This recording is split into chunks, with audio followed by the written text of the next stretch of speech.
don't give a fuck how many times we get it, we bump heads. That's real. You make me mad, I'm in love with you. Don't down me. I need you. Man, so people saying Memphis rapper Fast Cash C Money just passed away. But the people that don't recognize him, he had the viral song High Off Me that went viral. If I ain't tripping, I think that's his biggest song, but he sadly just passed away. How I feel right now? 100%. I don't with nobody. And I'm finna make everybody regret playing with me. Big Boogie just dropped a bombshell. He slipped up and basically hinted that C Money might have been sacrificed. And guess who he threw under the bus? None other than his own label boss, Yo Gotti. Boogie made it loud and clear. He's done protecting CMG and Yo Gotti, and he's not holding back anymore. He didn't just whisper about the label's shady moves, he straight up exposed the ugly truth behind why C Money got left out in the cold, and who really stood to benefit from his death. That little spark Boogie lit has turned into a wildfire, and now it's threatening to burn down everything Yo Gotti and CMG have been building for years. The writing's on the wall. CMG is on shaky ground, and Boogie, he's making sure he's not around when it all comes crashing down. The question that's got everyone shook: was C Money's death just another Memphis tragedy, or the coldest betrayal from inside CMG itself?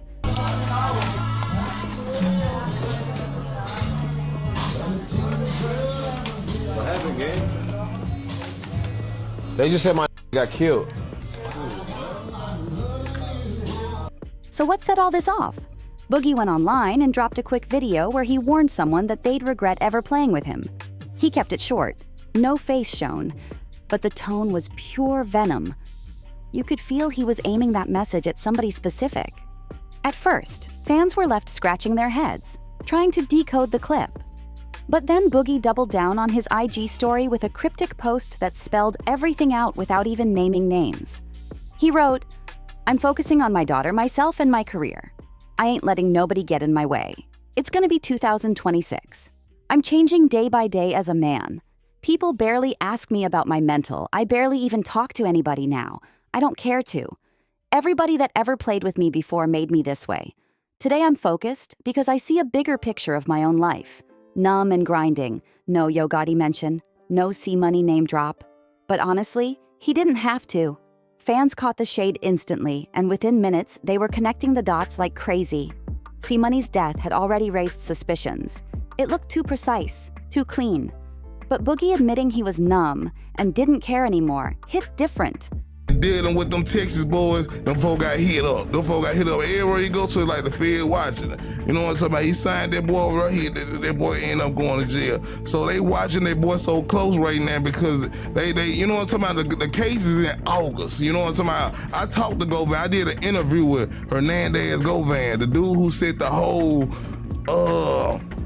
supposedly, you know what I'm saying, dog murder up. To a lot of people, that sounded like confirmation straight from the inside. And that's when the whispers turned into a storm, blowing this whole scandal wide open. Fast Cash. C Money lost his life in a shootout in the Fraser neighborhood of Memphis, but what looked like just another night of street violence quickly turned into something way darker. At first, people thought it was just another senseless act, but once the raw, uncut footage leaked online, the vibe changed instantly. It didn't look random anymore. It looked like somebody wanted C Money gone. That clip lit up the internet, and fans started digging deep. The more they uncovered, the more this whole case flipped upside down.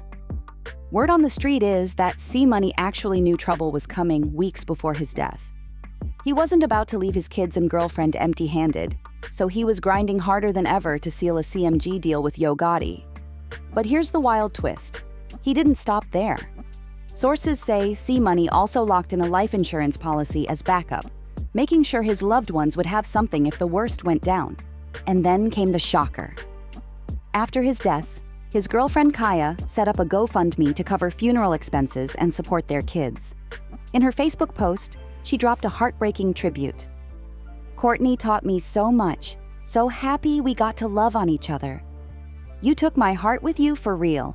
All I can do is play your music to hear your voice." Fans couldn't believe it, because if C Money had a life insurance plan, why would his family be relying on donations just to bury him? The contradictions were too loud to ignore. C Money might have still been climbing in the rap game, but he didn't seem like the type to leave his family stranded. Then, just days after his death, a leaked document allegedly showing parts of his CMG contract went viral on Reddit. The papers hinted that C Money was supposed to get paid out after his passing, but mysteriously, that money never showed up. It vanished into thin air, leaving people asking the one question nobody at CMG wants to answer. Where did the money really go? A lot of people expected Yo Gotti to step up for C Money's family, but instead, all they got was dead silence. No post, no tribute, no visit, not even $1 of support. Nothing. And in the streets, silence speaks volumes. To many, that was basically confirmation of the whispers already floating around. Yo Gotti might have sacrificed C Money, cashed in, and left his loved ones out in the cold. Here's the chilling part. C Money had just signed with Yo Gotti's CMG literally the day before he was killed. The celebration was even caught on camera. You see him and his boys celebrating the new deal when suddenly, a car rolls up and unleashes gunfire. According to police reports, multiple houses were hit during that spray. But somehow, out of everyone there, only C Money lost his life. Was that just coincidence? Or was the whole shootout staged as a cover for a more calculated hit? Things only get darker from here. C Money already had momentum as an independent artist, but signing with CMG was supposed to launch him into another level of success. The problem? He quickly realized he and Yo Gotti weren't seeing eye to eye. While C Money wanted meetings, contracts, and real rollout plans, Gotti seemed more focused on how C Money could serve the label instead of building his personal brand. That disconnect had C Money spotting red flags left and right. And then came the shady moves. Anybody familiar with Memphis street politics knows how deep the beef runs between Yo Gotti's CMG camp and Young Dolph's PRE crew. After Young Dolph's murder, all eyes turned toward Yo Gotti and his brother, Big Jook. The whispers got even louder, with people speculating that Big Jook himself might have greenlit the hit.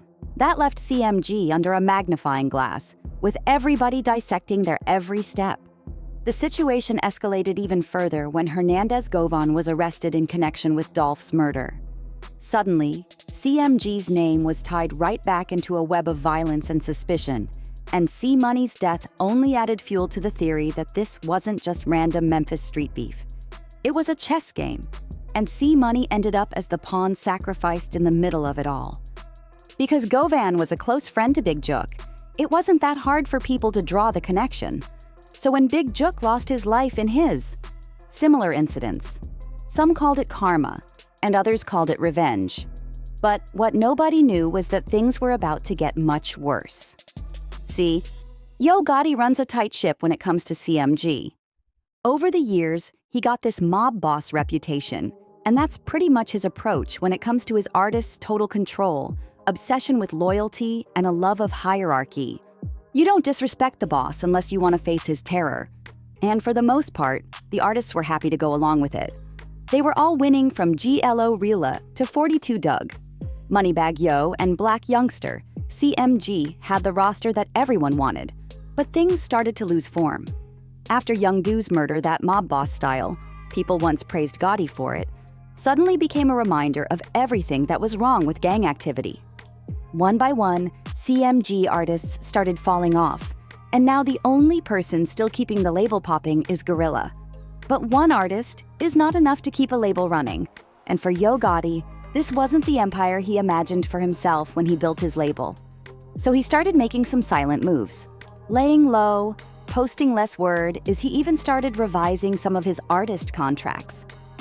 Yo Gotti was trying hard to switch the narrative in favor of his crew again, and the only way he could do that was to cut off everyone who didn't get with the program. Take Black Youngster, for example. Black is easily one of Gotti's most loyal guys. He's the muscle, the guy Gotti calls to shake things up. The guy who's afraid to do things Gotti wouldn't even touch with a 5-foot pole.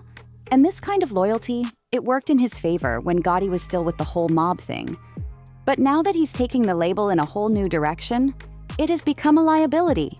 So he needed fresh faces to fall back on, and that's where C Money came in. The problem was, C Money didn't see Yo Gotti's real play until it was too late. At first, he brushed off the red flags, convincing himself the label move was the best choice. But once Gotti started showing his hand with those shady moves, reality hit. Signing with CMG was a mistake that came with a deadly price tag.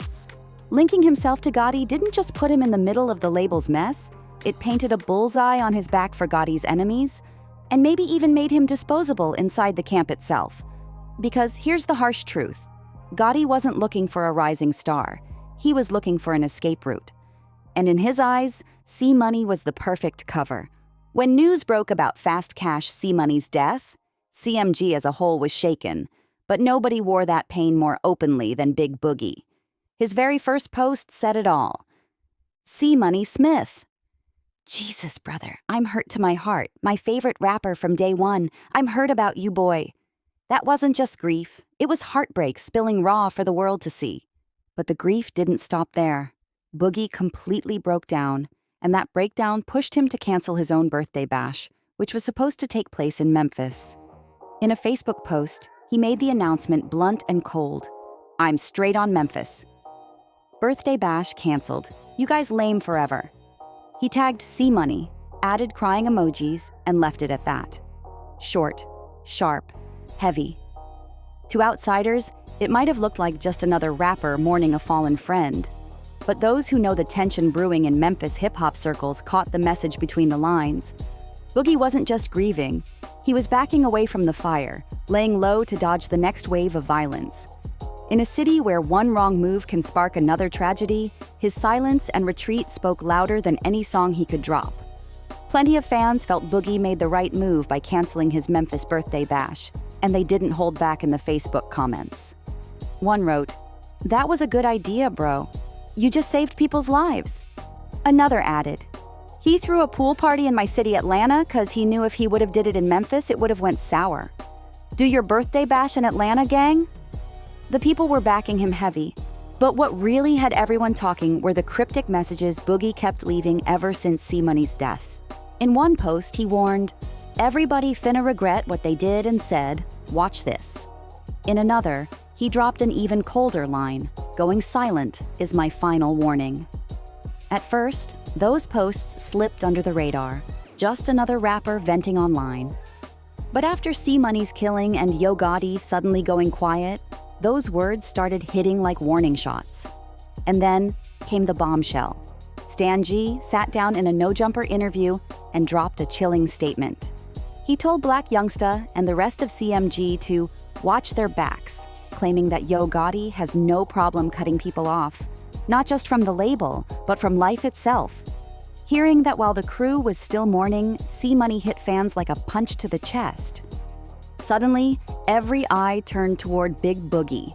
He was the only one bold enough to keep posting hints, throwing shade, and demanding answers. But here's the nightmare question. If Yo Gotti really played a role in what happened to C-Money, what makes Boogie untouchable? His silence right now doesn't look like peace. It looks like survival mode, a countdown ticking until the next move. And the scariest part? If Yo Gotti is already scouting for the next fall guy, then Boogie might have walked himself right into the same trap that C-Money never escaped. So now the real question isn't just if C-Money was sacrificed, it's whether Big Boogie just painted a target on his own back. Like, comment, and subscribe, and we'll see you in the next one.